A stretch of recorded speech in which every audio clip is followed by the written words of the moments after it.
Mutiara Hikmah Official, menyingkap hikmah di balik sunnah.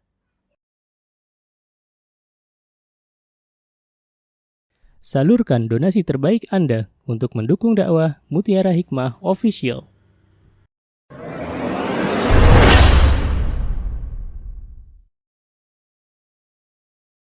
Akhwati fillah rahimani wa rahimakunallah. Hari ini insyaallah kita akan belajar bersama-sama tentang sebuah tema yang tema tersebut saya yakin semuanya pasti ingin dibukakan pintu rizki oleh Allah Subhanahu wa taala. Siapa di sini yang ingin dibukakan pintu rizkinya oleh Allah, Cung? Wah, Masya Allah. Semua ya, Masya Allah. Ketahuilah wahai saudariku bahwa sejatinya rizki itu adalah pemberian Allah Subhanahu wa ta'ala. Dan rizki itu bentuknya bermacam-macam. Bukan hanya sekedar materi atau uang. Namun rizki itu ada yang dinamakan dengan rizki am, ada yang dinamakan dengan rizki khas. Kalau kita belajar kitab Lamiyah Syekhul Islam Ibnu Taimiyah, ketika Syekhul Islam Ibnu Taimiyah rahimahullahu taala, beliau menyatakan dalam bait-bait nadhamnya yang mana di dalam kitab Lamiyah beliau mengatakan ruziqal huda man lil hidayati yas'alu. Di sini disebutkan ruziqal huda. Allah telah memberikan rizki yang berupa hidayah. Dan rizki hidayah ini adalah bentuk dari rizki khas atau rizki yang khusus. Jadi rizki untuk pembagiannya terbagi menjadi dua. Ada rizki am, ada rizki khas. Ada rizki yang sifatnya umum, ada rizki yang sifatnya khusus. Rizki am itu seperti apa? Rizki am itu teman-teman adalah rizki yang Allah berikan kepada semua makhluknya. Tidak pandang bulu apakah makhluknya tersebut beriman kepada Allah atau tidak. Maka itu disebut dengan rizki am. Ya, ada nggak kisah orang yang tidak beriman kepada Allah kemudian Allah ambil jatah udara segarnya, tidak bisa bernafas selama berhari-hari karena tidak beriman kepada Allah? Ada?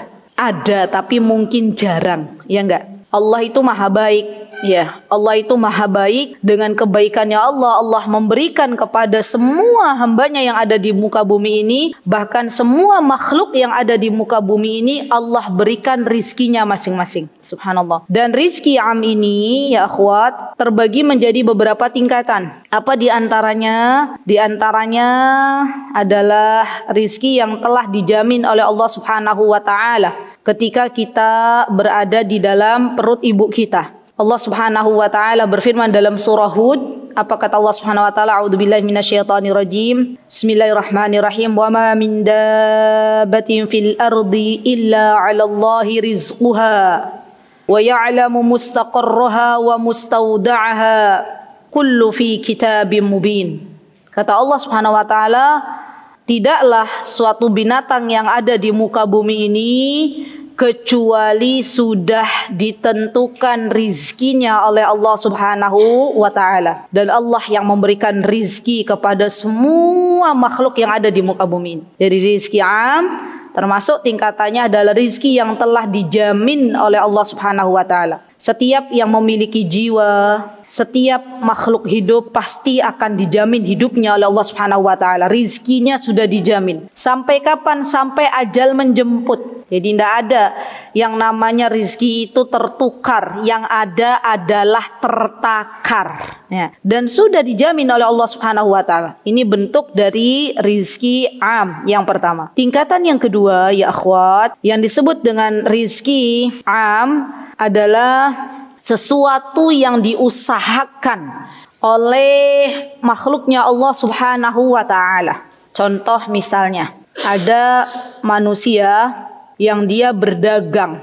Kira-kira berdagang tersebut ia gunakan untuk menjemput rizki atau tidak, ya akhwat?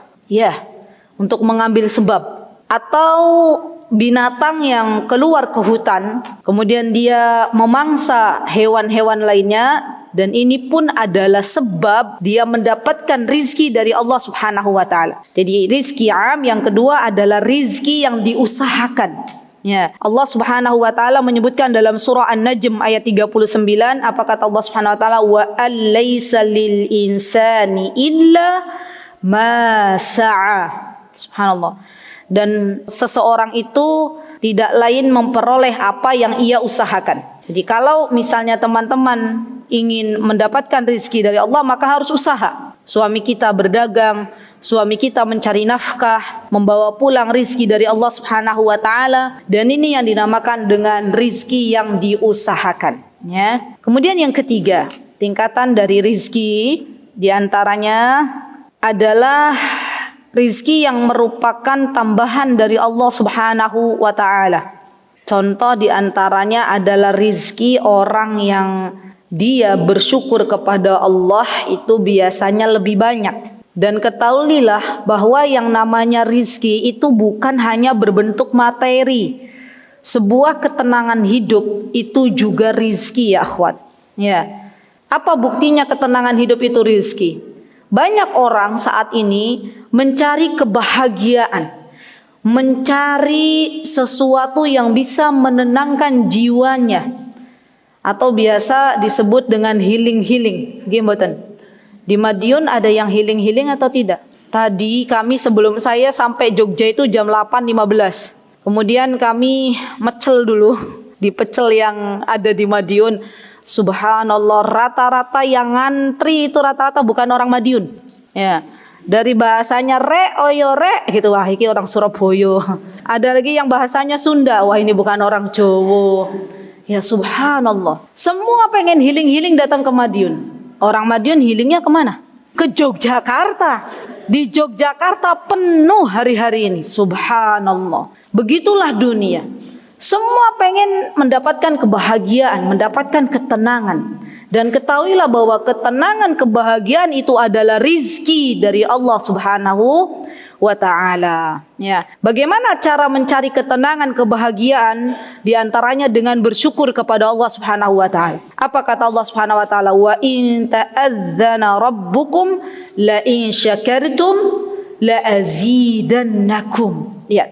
Kalau kita bersyukur, kalau kita benar-benar menikmati apa yang Allah berikan kepada kita, maka itu akan menjadikan hidup kita lebih bahagia.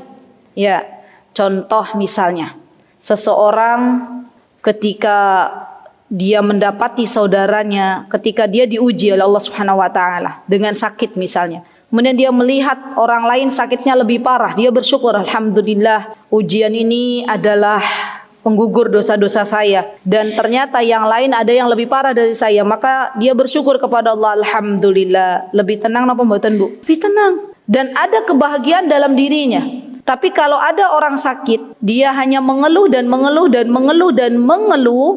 tidak berusaha untuk mensyukurinya, lisannya tidak berzikir kepada Allah, yang ada justru bersuudzon kepada Allah Subhanahu wa taala, maka hatinya menjadi sempit. Ya, hatinya menjadi sempit. Teman-teman, ketika di rumah ya melihat, alhamdulillah saya diberikan kesempatan oleh Allah untuk punya tempat berteduh walaupun ini hanya ngontrak misalnya. Kemudian berpikir teman saya yang kemarin baru pindah ke Madiun untuk mencari rumah kontrakan saja sampai sekarang belum dapat, masih numpang di rumah teman. Ketika kita mencoba untuk bersyukur kepada Allah, maka Allah akan datangkan kepada kita semuanya rizki kebahagiaan, rizki ketenangan, dan ini adalah bagian dari rizki yang banyak dicari oleh orang lain. Subhanallah. Kemudian yang terakhir, di antara bentuk rizki adalah rizki yang tidak terduga-duga. Rizki yang tidak terduga-duga, dan ini kalau yang terakhir ini bagian dari rizki khas. Kalau tadi 1, 2, 3 itu bagian dari rizki am. Kalau yang keempat ini adalah rizki khas, rizki yang hanya Allah berikan kepada orang-orang yang beriman, kepada orang-orang yang bertakwa. Boleh teman-teman buka surah At-Talaq. Apa kata Allah Subhanahu wa taala? Wa may yattaqillaha yaj'al lahu makhraja Wa may yattaqillaha yarzuqhu min haitsu la yahtasib. Barang siapa yang mentaati Allah, barang siapa yang bertakwa kepada Allah Subhanahu wa taala, maka ia akan dimudahkan mendapatkan rizki dari arah yang tak terduga-duga. Contoh misalnya, sudah lama pengen datang ke kajian, ya, tiba-tiba Allah berikan kesempatan untuk ngaji. Kira-kira itu rizki tak terduga napa mboten, Bu? Nggih. Dan ketahuilah bahwa yang namanya rizki ilmu itu adalah lebih baik daripada rizki harta. Ya. Kenapa? Karena ilmu yang akan menjaga kehidupan kita, sedangkan harta kita yang akan menjaga. Teman-teman punya harta, teman-teman pasti dibawa kemana-mana harta tersebut. Punya berlian 5 kilo misalnya, saya yakin teman-teman tidak akan membiarkan berlian tersebut dibiarkan begitu saja di tempat terbuka. Pasti akan disimpan, dirawat, dan tidak dibiarkan orang lain untuk mengambilnya. Nggih mboten? Sampai mungkin bagi teman-teman sampai harus meminjam tempat ya untuk mengamankan hartanya. Ya, artinya berarti yang namanya harta itu harus dijaga oleh pemiliknya. Berbeda dengan ilmu. Ilmu adalah sesuatu rizki dari Allah yang bisa menjaga pemiliknya. Misal, contoh, ketika Allah berikan takdir yang tidak sesuai dengan harapan, orang yang berilmu dan orang yang tidak berilmu akan berbeda di dalam menghadapi masalah tersebut. Orang yang berilmu, ia akan mengatakan alhamdulillahi ala kulli hal. Tetap dia bersyukur kepada Allah. Alhamdulillah ya Rabb atas semua keadaan yang Engkau berikan. Dan dia ridho. Disitulah kebahagiaan ia dapatkan. Orang yang tidak berilmu ketika ia mendapatkan sesuatu yang tidak diharapkan, yang ada lisannya selalu sambat, selalu mengeluh, selalu menyalahkan Allah Subhanahu wa taala, kenapa begini, kenapa begitu, subhanallah. Dan yang ada bukannya dia mendapatkan kebahagiaan, bukannya mendapatkan pahala dari Allah, yang ada ia mendapatkan dosa dari Allah Subhanahu wa taala. Maka ilmu yang akan menjaga seseorang di dalam menjalankan kehidupan ini. Subhanallah. Seorang anak yang dia tahu bahwa birrul walidain, berbakti kepada kedua orang tuanya itu adalah kebaikan di mata Allah Subhanahu wa taala, maka ia berusaha untuk berbakti kepada kedua orang tuanya. Dan seorang anak yang dia tidak berilmu, tidak tahu bahwa berbakti kepada kedua orang tuanya itu adalah kebaikan di mata Allah, maka ia akan menjadikan orang tuanya sebagai beban dalam kehidupannya. Dan ini yang akan membedakan orang berilmu dan tidak berilmu. Maka dari itu, bersyukurlah kepada Allah Subhanahu wa taala yang telah memberikan kepada kita ilmu agama. Karena ilmu agama adalah kebahagiaan bagi seorang hamba di dunia dan di akhirat. Syekh Abdul Razak hafizahullahu taala, beliau pernah mengatakan di dalam ceramah-ceramah beliau, di antaranya kata beliau, seseorang yang berbahagia di antaranya adalah ketika seseorang tersebut diberikan ilmu yang bermanfaat. Jadi ketika Allah berikan kepada kita semuanya ilmu yang bermanfaat, maka itu diantara tanda kebahagiaan seseorang di dunia dan di akhirat. Dan kita meminta kepada Allah setiap hari berdoa, Allahumma inni as'aluka ilman nafi'an wa rizqan tayyiban wa amalan mutaqabbalan. Dan jangan pernah berhenti berdoa kepada Allah, karena sejatinya doa itu adalah ibadah. Baik, akhwati fillah rahimani wa rahimakunallah. Setelah kita paham bahwa di antara rizki adalah rizki yang tidak terduga-duga, ya. Rizki yang Allah itu akan beri kepada semua hambanya dari arah yang tidak terduga-duga. Dan di antara jalan yang harus ditempuh sebagai pembuka pintu rizki adalah dengan bertakwa kepada Allah Subhanahu wa taala. Jadi mindset kita harus dirubah bahwa siapapun yang bertakwa kepada Allah, maka Allah akan datangkan rizki tersebut. Allah akan ketuk pintu hamba-hambanya untuk bisa memberikan kepada fulanah, kepada orang tersebut. Subhanallah ya akhwat.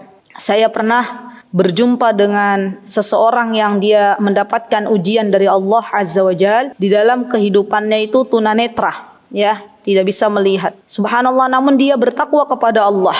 Ia paham mana haknya Allah Subhanahu wa taala. Walaupun tunanetra, dia tidak meninggalkan salat.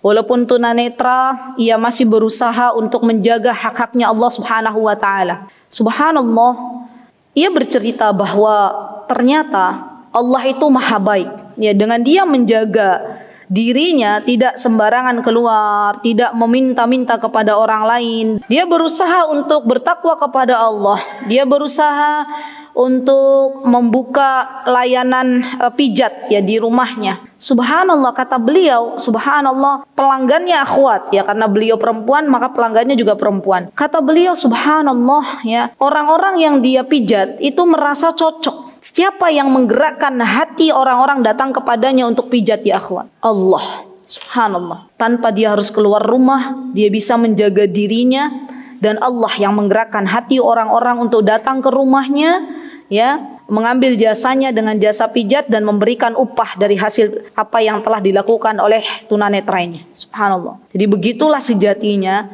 ketika kita bertakwa kepada Allah Subhanahu wa taala, maka seharusnya kita harus yakin kepada Allah bahwa Allah yang akan mendatangkan rizki dari arah yang tidak terduga-duga. Allah hanya meminta kepada kita untuk beriman kepada Allah, dan Allah hanya meminta kepada kita untuk berdoa, berusaha, dan Allah yang akan melihat hasilnya. Jangan pernah lelah untuk berdoa. Apapun yang kita harapkan, teruslah kita meminta kepada Allah Azza wa Jal, maka suatu hari kita akan melihat doa-doa kita satu persatu diijabah oleh Allah Subhanahu wa taala. Ya, teruslah berbaik sangka kepada Allah Subhanahu wa taala, karena sesungguhnya Allah zat yang akan memberikan sesuai dengan prasangka hambanya.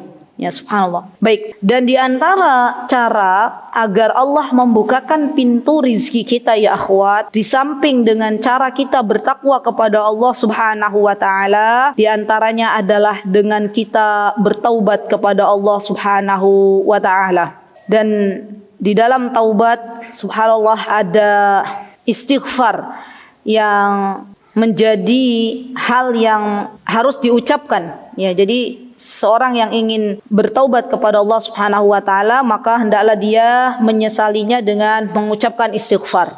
Syekh bin Baz rahimahullahu taala, beliau menjelaskan tentang arti taubat itu sendiri.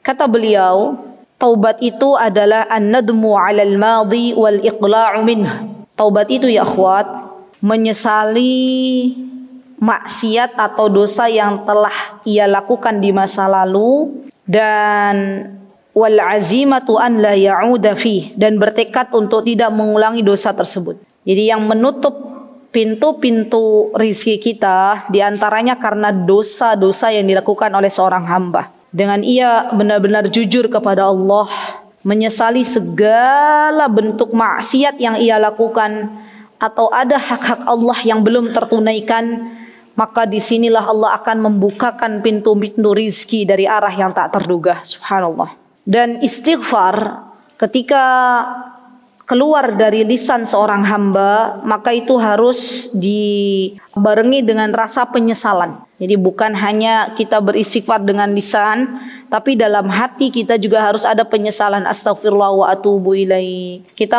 meninggalkan sholat misalnya, wal'iyadu billah, maka langsung mengucapkan astaghfirullah wa atubu ilaih. Kita menyakiti seseorang, maka kita beristighfar astaghfirullah wa atubu ilaih. Kita misalnya berbuat sesuatu yang tidak Allah sukai, ya, sehingga kita masuk ke dalam jurang maksiat, berdua-duaan dengan laki-laki yang bukan mahram, chat-chatan dengan laki-laki yang bukan mahram, maka kita segera mengucapkan astaghfirullah wa atubu ilaih. Melalaikan mata kita yang seharusnya melihat hal-hal yang Allah ridhoi, namun ternyata mata kita dibiarkan untuk melihat hal-hal yang Allah tidak ridhoi, maka ucapkanlah astaghfirullah wa atubu ilaih. Dipenuhi dengan rasa penyesalan di dalam hati, subhanallah.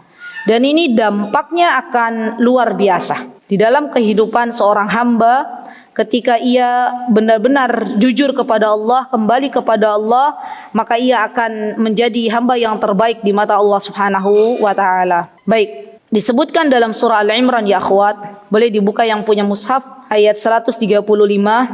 Baik, mohon diperhatikan apa kata Allah Subhanahu wa taala, a'udzubillahi minasyaitonirrajim, walladzina idza fa'alu fahishatan aw zalamu anfusahum dzakarullaha wastaghfaru lidzunubihim. Lihat ya akhwat, walladzina idza fa'alu fahisyah, kalau ada seseorang dia mengerjakan perbuatan yang keji.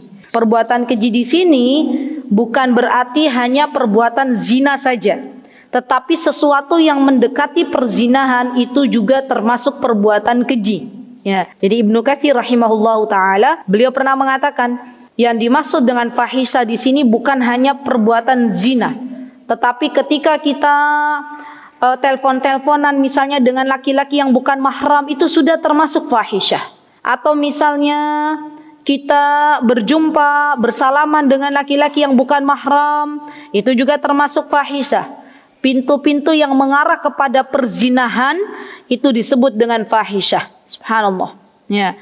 Jadi hati-hati bahwa fahisyah di sini bukan artinya hanya perzinahan, tapi pintu-pintu yang mengarah ke sana juga arti dari sebuah fahisyah.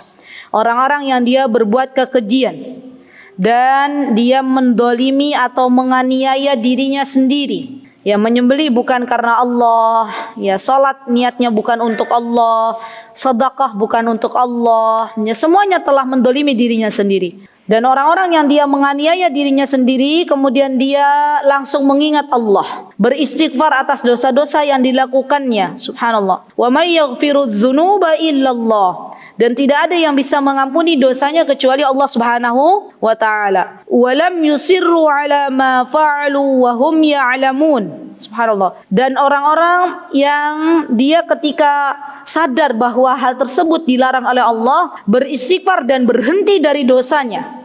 Ya, subhanallah, sekarang itu banyak kejadian, naudzubillah summa naudzubillah ya akhwat, para wanita yang mengambil alih suami orang lain. Ya. Apa artinya? Pelakor, ya. Dan kalau dia sadar bahwa apa yang dilakukan olehnya itu salah, kemudian berhenti dari apa yang dilakukannya, kembali kepada jalan yang lurus, maka apa kata Allah Subhanahu wa taala? Ulaika jazaohum maghfirah. Subhanallah, Allah akan memberikan kepadanya ampunan mir rabbihim, dari sisi Allah Subhanahu wa taala. Jadi orang-orang yang dulu pernah berzina, orang-orang yang dulu pernah berpacaran, orang-orang yang dulu pernah berbuat kemaksiatan, mencuri, orang-orang yang dulu pernah menyembelih bukan karena Allah, orang-orang yang dulu pernah pergi ke dukun, orang-orang yang dulu pernah menyekutukan Allah Subhanahu wa taala, berdosa kepada Allah Azza wa Jal, kemudian dia beristighfar, maka Allah akan berikan ampunan kepadanya, juga Allah akan berikan wa jannatun tajri min tahtihal anhar. Lihat teman-teman, Allah berikan ampunan di dunia dan Allah berikan surga yang ada di akhirat nanti, di mana di dalam surga itu ada sungai-sungai yang mengalir air di dalamnya. Subhanallah. Khalidina fiha wa ni'ma ajrul amilin. Dan dia akan kekal di dalam surga tersebut, dan itulah sebaik pahala orang-orang yang berbuat kebaikan. Subhanallah. Jadi ya akhwat, pesan saya, apapun masa lalu kita,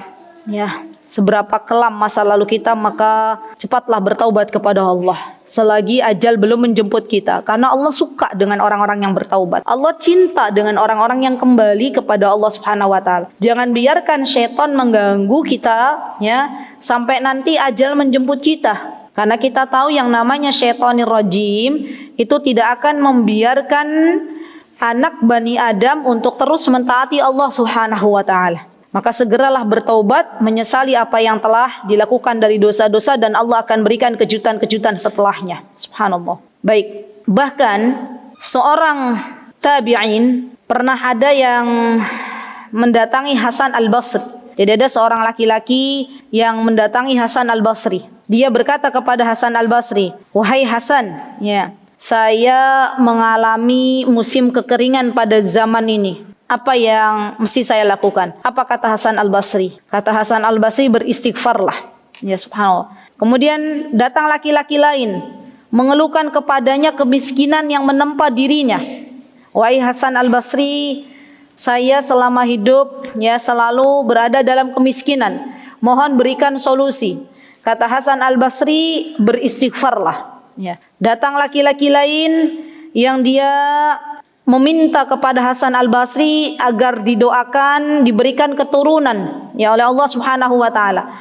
Maka Hasan al-Basri memberikan nasihat kepadanya untuk beristighfar kepada Allah Subhanahu wa taala. Dan datang laki-laki yang lain mengeluhkan kebunnya yang tidak ada panen karena tidak datang hujan bertahun-tahun. Maka kemudian Hasan Al-Basri pun memberikan sebuah solusi, beristighfarlah kepada Allah Subhanahu wa taala. Jadi di antara pintu pembuka rizki ya akhwat adalah memperbanyak istighfar kepada Allah dengan rasa penyesalan di dalam hati. Subhanallah. Kemudian orang-orang yang ada di sekitar Hasan Al-Basri, mereka mengatakan, kata mereka, wahai Hasan Al-Basri, kenapa setiap orang yang datang kepadamu mengeluhkan berbagai macam masalah, engkau hanya mengingatkan mereka untuk beristighfar? Kata Hasan Al-Basri, sesungguhnya solusi yang saya berikan itu bukan dari saya, tapi ini adalah dari Rabbul Alamin yang telah diberikan pula kepada Nuh alaihi salam. Ya, jadi solusi istighfar ini bukan hanya solusi yang diberikan oleh Hasan Al-Basri, tapi memang ini dari Allah Subhanahu wa taala. Apa kata Allah Subhanahu wa taala dalam surah Nuh ya akhwat? Kata Allah Subhanahu wa taala, faqultu astaghfiru rabbakum innahu kana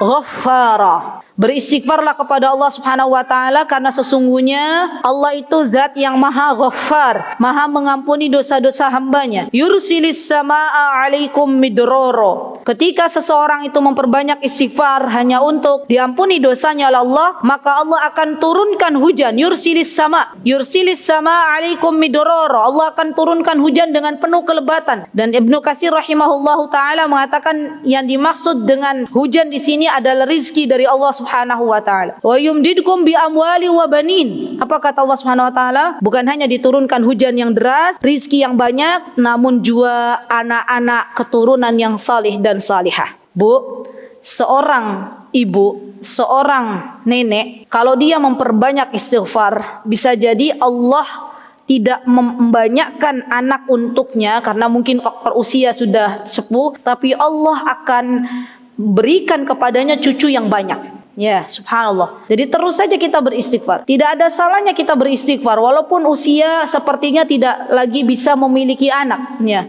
Namun Allah akan berikan kepadanya keturunan dari jalur cucu-cucunya. Subhanallah. Keturunan yang salih dan salihah. Dan itulah janji Allah. Allah tidak akan pernah menyalahi janjinya. Coba teman-teman, kalau kita jujur kepada Allah. Seberapa banyak sih istighfar yang sudah kita ucapkan setiap hari? Rasulullah SAW saja beliau memperbanyak istighfar. Subhanallah. Dan terkadang kita lalai untuk mengucapkan istighfar. Kadang hanya setelah sholat ya kita beristighfar, setelah itu kita tidak lagi beristighfar kepada Allah Subhanahu wa taala. Maka saya ajak diri saya dan teman-teman semuanya, mari kita jadikan istighfar itu sebagai amal salih rahasia antara diri kita dan Allah saja yang tahu. Ya. Kita beristighfar tidak harus kita kumandangkan kepada orang lain bahwa saya sudah beristighfar sekian ratus kali. Cukup diri kita dan Allah yang maha tahu, zat yang tahu akan apa yang kita ucapkan, apa yang kita perbuat, dan Allah akan menepati segala janjinya. Subhanallah. Bahkan ya akhwat, subhanallah, orang-orang yang memperbanyak istighfar ini dipuji-puji oleh Allah Subhanahu wa taala. Apa kata Allah Subhanahu wa taala?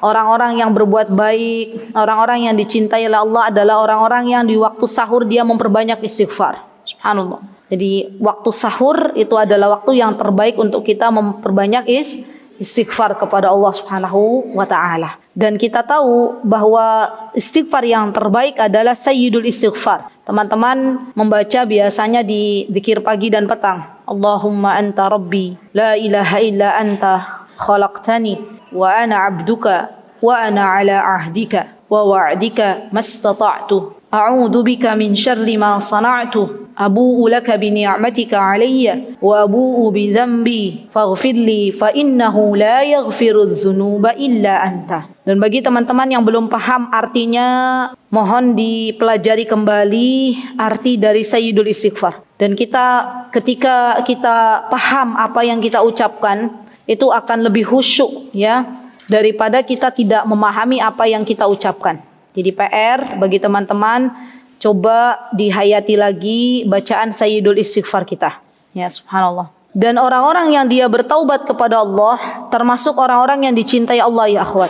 Jadi bukan hanya saja rizkinya dibukakan oleh Allah Subhanahu wa taala, namun lebih dari itu dia termasuk orang-orang yang dicintai oleh Allah.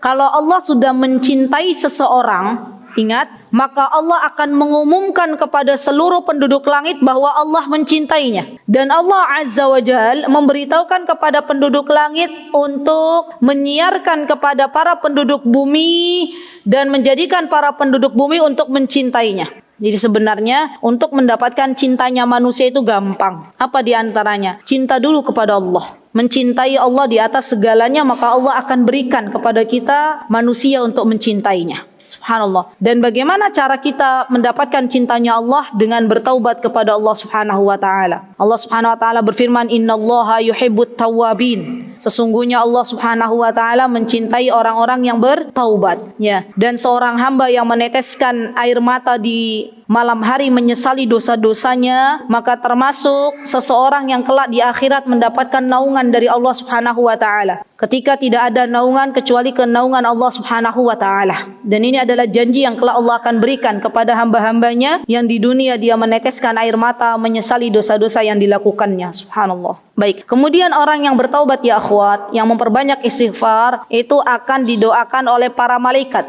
Ya subhanallah. Disebutkan bahwa malaikat-malaikat yang membawa arsy-Nya Allah Subhanahu wa taala, alladzina yahmiluna al-arsya wa man haulahu yusabbihuna bihamdi rabbihim.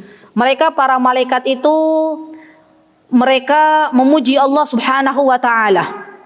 Wa yastaghfiruna lilladzina amanu, dan mereka memintakan ampunan untuk orang-orang yang memohon ampun kepada Allah Subhanahu wa taala. Jadi orang-orang yang memperbanyak istighfar, dia termasuk bukan hanya dibukakan pintu rizki, juga dimintakan ampunan oleh para malaikat. Subhanallah. Dan ini yang menjadi harapan kita semuanya. Kita diampuni oleh Allah Subhanahu wa taala.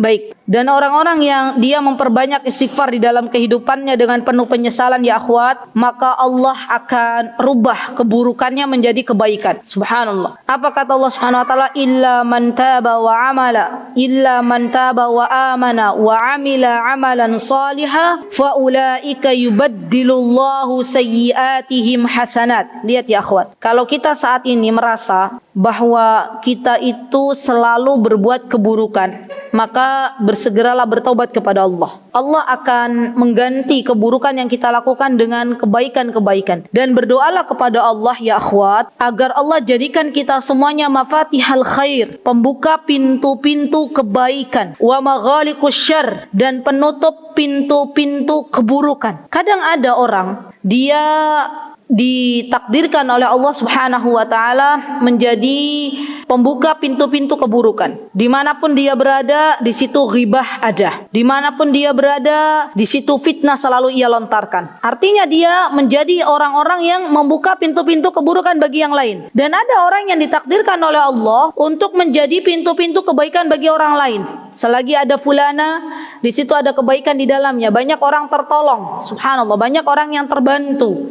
Dan ini merupakan pintu-pintu kebaikan. Maka berdoalah kepada Allah agar kita di dunia ini, hidup yang hanya sebentar ini, semoga Allah golongkan kita menjadi orang-orang yang membuka pintu kebaikan untuk orang lain. Dan pahalanya sangat besar sekali di hadapan Allah Subhanahu wa ta'ala. Begitu pula ketika seseorang menjadi pembuka-pembuka pintu keburukan, maka dia akan mendapatkan dosa jariyah dari apa yang telah dicontohkannya. Na'udzubillah summa na'udzubillah. Baik, kemudian ya akhwat, orang-orang yang dia beristighfar kepada Allah Subhanahu wa taala, maka ia akan dimasukkan oleh Allah Subhanahu wa taala ke dalam surganya Allah Subhanahu wa taala dan akan ditambahkan cahaya baginya.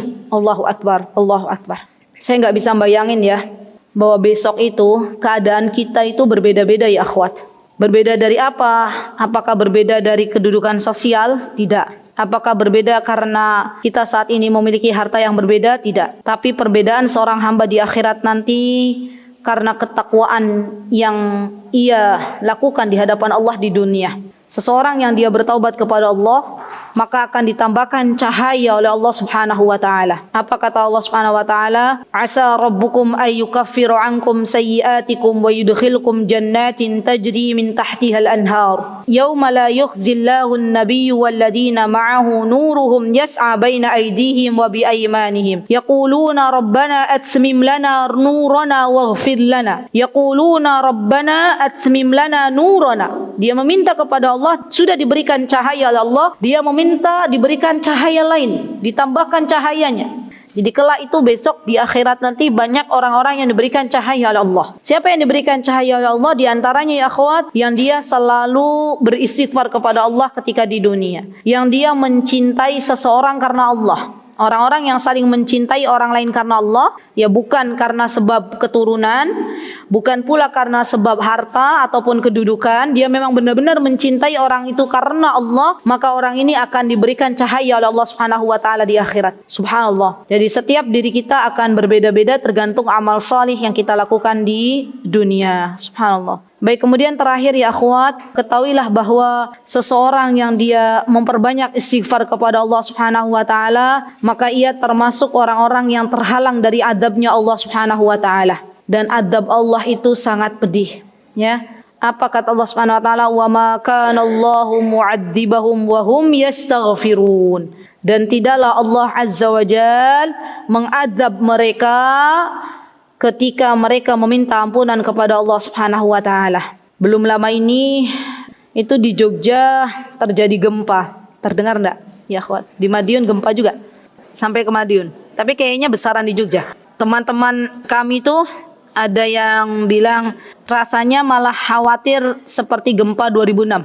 Jadi teman-teman yang pernah merasakan gempa 2006 zaman dulu kala, kan Jogja terparah ya, banyak yang meninggal, rumah pada hancur. Nah, teman-teman yang dulu pernah berjumpa dengan gempa 2006 tuh, gempa kemarin itu mengingatkan kembali. Jadi di antara mereka ada ya Allah, lama karena cukup lama dan itu besar. Ya subhanallah. Dan mereka dari gempa itu ya akhwat, ternyata ada hikmahnya. Jadi kalau kita orang beriman, ketika terjadi gempa maka hendaklah kita kembali kepada Allah Subhanahu wa taala. Ya, kita memperbanyak istighfar. Kenapa? Karena di zamannya Rasulullah SAW gempa itu jarang sekali. Ya, bisa dihitung dengan jari. Beda dengan kita pada zaman sekarang. Gempa sering terjadi dan banyak orang lalai di dalamnya. Padahal tidaklah ada gempa kecuali Allah menginginkan makhluknya untuk kembali kepada Allah Subhanahu wa taala. Jadi sekali lagi ya akhwat, bahwa ketahuilah bahwa dosa yang kita lakukan di dunia ini pertama bisa menghambat rezeki kita, yang kedua bisa mendatangkan adab Allah Subhanahu wa taala. Ya teman-teman tahu ada sebuah kampung, di situ satu kampung itu berzina. Ya, di situ sering terjadi peristiwa mabuk-mabukan, ya terjadi perjudian. Maka apa yang ada? Yang ada Allah giling kampung tersebut dan Allah lenyapkan kampung tersebut. Ada nama tapi nggak ada kampungnya. Ya, di daerah Banjarnegara, Jawa Tengah. Itu ada satu kampung hilang. Ya, namanya masih ada, tapi kampungnya beserta orang-orang yang ada di dalamnya tidak ada. Kenapa? Karena banyaknya dosa yang dia lakukan di situ. Dan ketahuilah ya akhwat, kalau kita orang berilmu, tahu bahwa di depan kita itu ada sebuah kemungkaran, ada sebuah dosa, kita biarkan saja, kita tidak mau beramar ma'ruf nahi mungkar, maka ketahuilah orang berilmu ini pun akan terkena azabnya Allah Subhanahu wa taala. Jadi sama-sama terkena azab. Maka dari itu wajib bagi kita para penuntut ilmu untuk saling mengingatkan, untuk saling menasehati dengan kebaikan, kesabaran dan kebenaran. Apabila kita melihat sebuah kemungkaran, dan yang namanya menasehati saudara kita tidak harus di depan mata, tidak harus di halayak ramai, tapi kita bisa ikut mendoakan terlebih dahulu semoga Allah berikan hidayah. Kemudian kita bicara baik-baik, kita katakan tidaklah saya mengingatkan Anda wahai saudariku kecuali saya sayang kepada antum, kecuali saya ingin memberikan kebahagiaan kepada antum di dunia dan di akhirat. Antum sudah terlalu jauh dari Allah Subhanahu wa taala. Allah melarang ini tapi antum kerjakan. Antum tahu ini hukumnya tidak boleh tapi antum lakukan, dan ini semuanya akan mendatangkan adab dari Allah Subhanahu wa taala. Dan ini tugas kita bersama untuk saling mengingatkan, wa tawasau bil haqqi wa tawasau bis sabr. Ya, kita saling mengingatkan dalam rangka agar Allah Azza wa Jalla ridha kepada kita dan kita dijauhkan dari segala adab yang Allah berikan. Baik, insyaallah materi sampai di sini. Barakallahu fikunna jami'an ya akhwat, jazakunallahu khaira. Apabila ada kebenaran datangnya dari Allah Subhanahu wa taala dan apabila ada kesalahan datangnya dari saya pribadi, saya mohon maaf yang sebesar-besarnya. Aqulu qouli hadza wastaghfirullah li wa lakum wa akhiru da'wana alhamdulillahi rabbil alamin. Wassalamualaikum warahmatullahi wabarakatuh. Mutiara Hikmah Official, menyingkap hikmah di balik sunnah.